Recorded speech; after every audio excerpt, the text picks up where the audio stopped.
Iqbal Zamzami harus dibantu polisi saat dibawa ke Polsek Percut Setuan. Pelaku begal ini kesulitan berjalan karena kakinya ditembak petugas.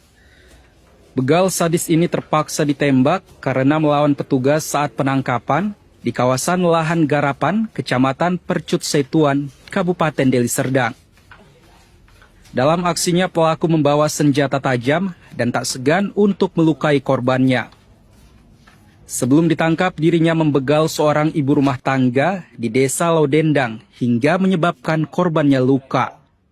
Saat itu, korban yang baru mengantarkan anaknya ke sekolah dihentikan paksa oleh pelaku yang sudah menunggu di tepi jalan. Korban mencoba menghindar, namun pelaku langsung menusuk tangan korban. Kapolsek Percut Setuan Komisaris Polisi Agustiawan mengatakan korban sempat dibantu warga. Namun pelaku nekat mengancam warga dengan senjata tajam sehingga berhasil membawa sepeda motor korban. Pelaku tercatat merupakan residivis dalam kasus serupa. Si pelaku mengambil kendaraan dan handphone korban. Kemudian sempat juga ada saksi yang melihat peristiwa tersebut dan diancam juga dengan tersangka.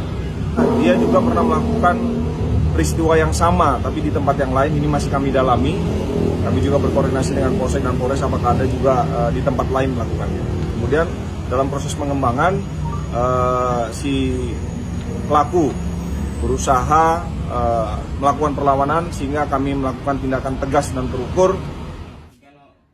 Untuk mempertanggungjawabkan perbuatannya, pelaku saat ini terancam akan dipenjara selama lebih dari 5 tahun karena dijerat dengan pasal 365 Kitab Undang-Undang Hukum Pidana tentang pencurian yang disertai dengan tindak kekerasan.